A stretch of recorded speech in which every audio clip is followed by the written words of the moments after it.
The Ravens avoided a major injury with one of their best defenders on defense, safety Kyle Hamilton. His knee injury only day-to-day. Hamilton left the game yesterday on a non-contact play. It happened here.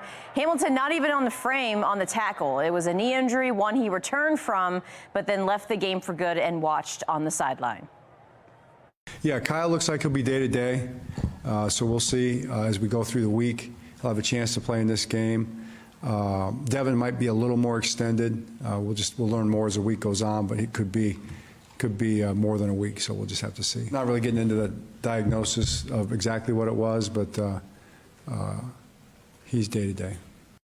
Now to the play of the season so far. Reserve wide receiver Tylan Wallace's first career touchdown on his first punt return when he was in for the injured Devin Duvernay, who left with a back injury more serious than Hamilton's knee, it appears, according to John Harbaugh. Wallace broke a tackle, spun out of it, broke another, broke an ankle tackle to stay on his feet, and 76 yards later, the Ravens are overtime winners against the Rams, thanks to Wallace and 10 others on that special teams play. Guys just did a good job on that one of adjusting and creating that seam. But then we had a guy come through there, we couldn't get to, and Tylan swung him off. You talk about being strong and the balance it took to do that. That's pretty remarkable, but guys got to make plays, and he did it. Big plays like that from Sunday got the Ravens their 10th win of the season. They are the first AFC team to double-digit W's this season. All right, Morgan, thanks. Coming up on Fox 45 News at 6, taking a deep dive into the Safe Streets program, Fox 45 News uncovering new details about unpaid rent and water bills at one location. Plus, the Baltimore County councilman who proposed amendments to limit the inspector general making some changes. A closer look at both sides.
No.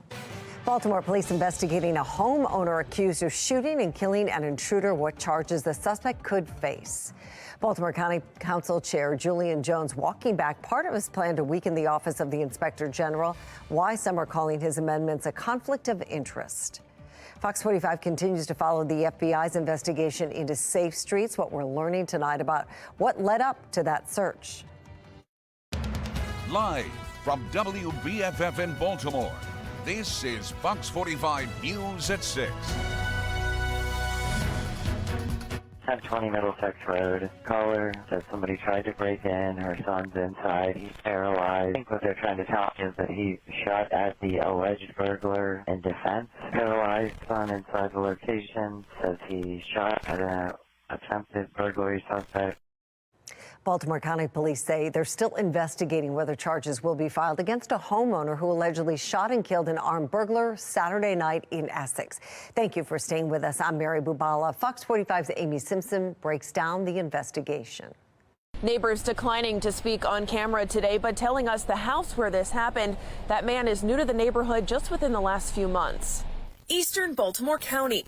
9:45 Saturday night. 1020 Middlesex Road. Caller says somebody tried to break in. Her son's inside. He's paralyzed. Police radio communications relaying a 911 call to this block of Middlesex Road in Essex. I think what they're trying to tell is that he shot at the alleged burglar in defense. Less than a minute later, more comms to officers en route. Paralyzed son inside the location says he shot at an attempted burglary suspect. And within 5 minutes of that initial dispatch, I got one down with a gunshot wound. officers appearing to relay back what they found when they arrived on scene. Middlesex gunshot wound to the face.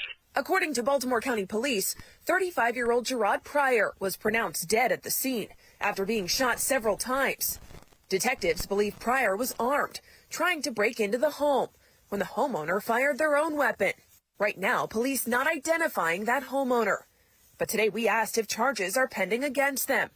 The department only willing to say the case is still under investigation.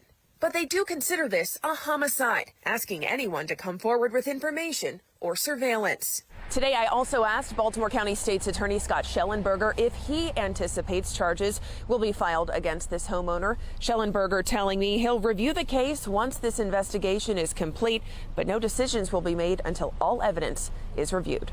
In Essex, Amy Simpson, Fox 45 News. Also in Baltimore County, Council Chair Julian Jones is partially walking back his push to restrict the Office of the Inspector General. Jones was proposing an advisory board made up of mostly county officials, tasked in part with reviewing and approving the IG's reports before they were published. But this would mean the very people the IG is supposed to investigate for fraud and abuse would be the ones overseeing her work. Following backlash from critics pointing out this direct conflict of interest, Jones is now proposing a board made up of mostly private citizens with just one county official from the Ethics Commission. But Inspector General Kelly Madigan says she's still against any and all amendments. Frankly, Ms. Pryor, it's not about what I think. It's about what all of the other subject matter experts and other inspector generals testified to before the Blue Ribbon Commission. That is not a best practice, and the commission recognized that, and that's why they didn't propose it.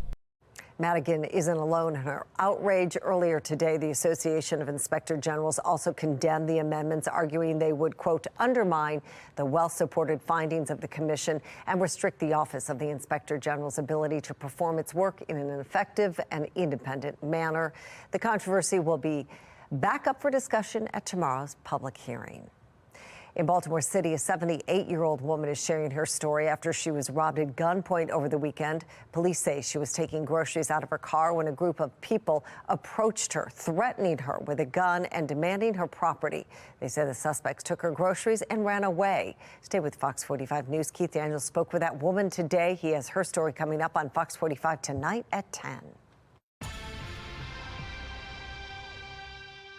This should be a red flag for the mayor, for the program, and moving forward, this may mean that LifeBridge shouldn't be getting these funds anymore. Fox 45 continues to investigate Safe Streets, the city's flagship gun violence intervention program. New information is providing some insight into what was going on inside the Bel Air Edison Safe Streets site before and after the FBI carried out a search warrant on October 26. Fox 45's Mackenzie Frost has details. Before the feds even got involved this time, there were problems with the Safe Streets site along Bel Air Road. These emails from August, obtained by Fox 45 News through a public records request, show LifeBridge Health, which manages the Bel Air Edison site, was behind in rent. According to this August 3rd email, the Bel Air Edison Neighborhoods Incorporated writes, "We have reached out on multiple occasions to resolve the late payment issue and have not received any correspondence or resolution. And because every rent has been more than 20 days late for the lease, we will be requiring a security deposit with the lease renewal. Plus, the water bills hadn't been paid since October 2022. Then, on October 26th, hours after the FBI executed the search warrant at the Safe Streets site, have a good day, another email was sent to LifeBridge about past due rent and the unpaid security deposit. LifeBridge operates 6 of Baltimore's 10 Safe Streets sites. More than 24 hours later, Adam Rosenberg from LifeBridge apologizes for the unpaid rent, writing, "I do not have an adequate explanation." State Senator Cory McRae, who represents the Bel Air Edison neighborhood, getting involved as well, forwarding the issues to Monzi. In a statement Monday, LifeBridge says all bills have been paid and new procedures are now in place to ensure timely payment. This could put the program at higher risk for waste, fraud, and abuse. Taxpayer watchdog David Williams argues not paying rent on time could end up costing the taxpayers in Baltimore more money, and the apparent lack of organization should raise questions inside City Hall. It's a real problem for LifeBridge, for Safe Streets, but ultimately for the taxpayer. This should be a red flag for the mayor, for the program, and moving forward, this may mean that LifeBridge shouldn't be getting these funds anymore. This is why an audit is needed at every level of this program. Just days after news of the FBI investigation, on Sunday, October 29th, Senator McRae asked for a meeting with the mayor's office to get an update on the Bel Air Edison site. But it wasn't just the lawmaker looking for information. Catholic Charities, the other nonprofit running Safe Streets locations, asks Monzi for an update on the Bel Air Edison site too. Internal communications from Monzi staffers show City Hall working to figure out what was going on after the FBI came knocking. Minutes after the news first broke, a spokesperson for the city agency sent a chat providing a draft statement to the public. That draft redacted in these documents. Later, discussion about how the city would respond to Fox 45's questions and confirmation 2 Safe Streets employees had the FBI show up at their homes as well. One of those people we know is David Caldwell. Caldwell was the site supervisor, now facing state-level ammunition charges after law enforcement found live rounds in his home during the search warrant. Caldwell is now on unpaid leave while his legal battle unfolds, and the Bel Air Edison Safe Street site remains inactive, with no timeline for it to reopen. In Baltimore, Mackenzie Frost, Fox 45 News. And Fox 45 reached out to Senator McRae today to see if he ever met with Monzi about the Bel Air Edison Safe Street site. He tells us he did meet with Monzi last month, and he will, quote, continue to be laser focused on the tangible goals set in collaboration towards a successful Bel Air Edison site. Now, Fox 45 has been investigating the Safe Streets program for years, aiming to bring you transparency and accountability from the Mayor's Office of Neighborhood Safety and Engagement. You can find all of our past reporting on our website, foxbaltimore.com. Well, some areas of our region seeing their first snowfall this morning. On the left, conditions in Owings Mills, and on the right, some snow on the ground in Davidsonville. The snow has since moved out of our area, but it looks like the winter weather might be here to stay. It is winter after all. Meteorologist Wyatt Everhart here with what we can expect this week. Mary, it was beautiful, wasn't it? Yeah, it was. Like a holiday postcard. And after the snow drought last winter, a lot of people really happy to see it. So glad we had it. A lot of it did melt off today in the bright sunshine, but hey, it's a long winter ahead, right? That system now well offshore. Behind it, what we're mainly dealing with, and we've dealt all day, high winds, blustery conditions, and tonight that wind chill is going to continue to kind of punch us in the face just a little bit here. You can see that northwesterly flow, gates to Canada open, so we're down in the 20s by first thing tomorrow morning. The winds will relent overnight, so not as blustery in the morning, but still down to 20s. You're going to want to layer up and make sure the little ones are layered up as well as they head out the door. We'll talk about the setup into the week ahead, some changes there in terms of temperature. We'll look at that coming up. The death toll in Gaza reaching 18,000. I'm Atrel Nashar with how the White House is shifting its message on how Israel should proceed. And with the international pressure mounting for Israel to protect Palestinian civilians, the warning tonight from humanitarian agencies about the crisis in Gaza. Fox 45 News, winner of 16 2022 Regional Emmy Awards, more than all other Baltimore news stations combined.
President Biden has announced a $22 million grant for firefighters in Philadelphia. Staffing for adequate fire and emergency response, or SAFER, grants funds fire departments and volunteer firefighter organizations directly.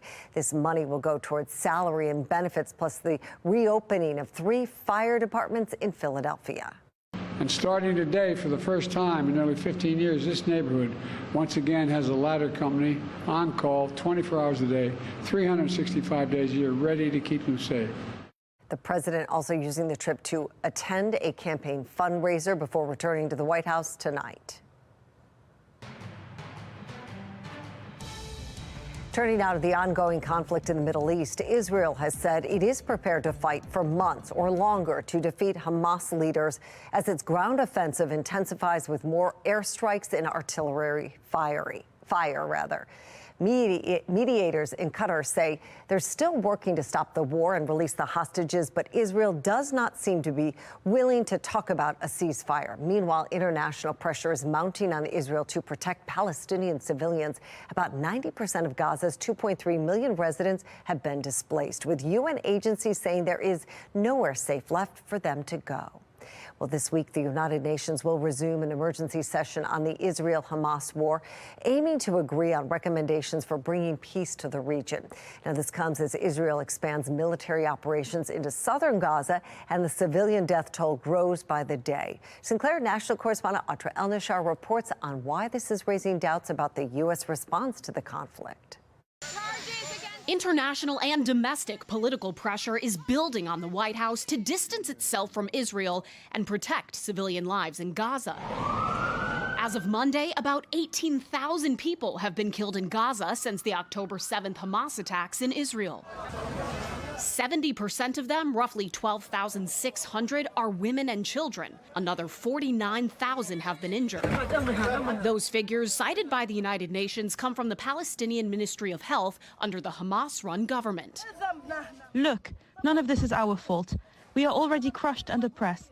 The White House has avoided direct criticism of Israel, saying they're in touch on ways to avoid civilian casualties. Israel should be allowed to defend itself against a terrorist organization. Secretary of State Antony Blinken made one of his bluntest comments on the matter Sunday morning. We think there needs to be a premium put on protecting civilians. The intent is there, but the results are not always manifesting themselves. This follows backlash from the U.S. vetoing a UN resolution Friday demanding a humanitarian ceasefire in Gaza and immediate release of hostages, in part because it did not include a condemnation of Hamas. The veto broke with allies France and Japan. Here at home, President Biden's handling of the conflict appears to be hurting him politically. A recent Pew Research poll found only 1/3 of adults approve of his response to the Israel-Hamas war. And when it comes to voters younger than 30, 46% disapprove. The president's response has been generally consistent with long-standing U.S. policy supporting Israel and in line with most of Congress. But 21% say he's favoring Israelis too much. No more money for Israel slaughter! And 16% say he's favoring Palestinians too much. Are you ready to stand for Israel today? A decades-long conflict coming to a head over 2 deadly months of war, with U.S. leadership playing an outsized role in where it goes from here. In Washington, I'm Atrel Nashar reporting. Well, the head of the World Health Organization calling the health situation in Gaza catastrophic. But it's stating the obvious to say that the impact of the conflict on health is catastrophic. These comments come after the WHO passed an emergency resolution this weekend aimed at securing more medical access for Palestinians in Gaza. The WHO says the motion was passed by consensus. Gaza's health ministry reports nearly 18,000 Palestinians have been killed since October 7th. All right, Central Maryland this morning, it was a beautiful start. Most of us with an accumulating snow, at least on the grassy areas. And with that in mind, and last year's snow drought, is this average? Yes, December 10th, actually our average first snow. But you look back the last several seasons, anywhere from January 3rd, December 16th, even November 15th. That was back in the 2018-19 winter. So interesting to look at when we get our first measurable snow. And for many of us, most of us, we saw that at least this morning, certainly from Baltimore and points north and west we did. Still a few snow showers on the map here on the radar picture, but most of the activity is gone. We still have a high wind concern on the Chesapeake through the rest of the night. There's actually some gale concerns up and down the Atlantic coast as the wind's still whipping out there behind that system. But that will only be the case for, an additional 4 to 6 hours. Winds diminishing overnight. Still a cold, blustery night in progress as we speak. You're headed out the door after the news tonight, maybe headed out a little dinner. You want that extra layer. You definitely want some wind-breaking material on your body because it is whipping out there still. And temperatures now running in the upper 30s to around 41 in the city, 41 on the east side in Essex, a chilly 38 now in Ellicott City.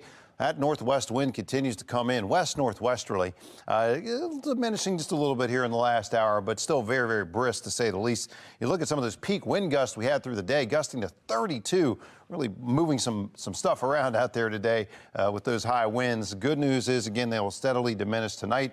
So the wind chill factor, which is a balmy 29 now in Westminster and 33 in Elkton, that wind chill will abate some, but then the actual air temps will fall more sharply as the winds let up under that clear sky. We're down in the upper 20s at daybreak tomorrow, even mid-20s, I think, out in the north and western suburbs. So high winds diminishing, deep freeze starts tomorrow. Then it's a dry and then milder trend as we go late week. So there is a lot of sunshine on tap this week, and that'll be enjoyable. We're into a high pressure cell, big bubble of sinking air. We'll keep the sun around, very little cloud cover. Cold conditions to be sure. A little reinforcing shot of cold air comes in midweek. For now, we'll look for 20s widespread in the morning. You have to go way down to Richmond and Southern Virginia to find anything above freezing tomorrow morning. But then with the sunshine tomorrow, we'll see temperatures climb up into the 40s. And that cold air in the 40s is going to kind of hold here for several days as we get a reinforcing cool front Wednesday night. That'll hold us in the mid to upper 40s Thursday. But then temperatures bouncing back somewhat into the outlook. You can see lots of dry weather here through the midweek. That's the 7-day look, but the 10-day forecast is coming up in just a couple more minutes. We'll have that straight ahead. Weather Window, presented by the National Weather Desk. The first freeze in central Texas means the frost flowers were out. Water from the moist ground is drawn up into the plant, splitting the stem and freezing on contact with the air. The thin layer grows as more water is drawn from the ground. No two frost flowers are alike, and they don't last very long. Here, rime ice coats trees in eastern Tennessee. This happens when fog droplets freeze on hard surfaces. For more content like this, follow the National Weather Desk on Instagram. You might already have your flu vaccine, but doctors are warning of a new respiratory illness on the rise, how you can protect your family from RSV.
Ripple effect this holiday season as family and friends come together. Cases of RSV are skyrocketing. Lee Stoll from our Sinclair sister station in Seattle explains. If you're traveling for the holidays, be aware. Respiratory illness cases are going up in parts of the country. The CDC says 15 states like California and South Carolina are seeing high or very high levels of respiratory illnesses. RSV hospitalizations are elevated among children under 4 and are increasing in adults over 65. There is an RSV vaccine the CDC is recommending for adults over 60 and for pregnant women. And we could be close to a universal flu vaccine that would protect against all strains of the virus. We've now done all our preclinical testing, and we're in the manufacturing stage of our vaccines to do a human trial in 2024 and in 2025. In September, we told you about the new respiratory illness data dashboard from the Washington State Department of Health.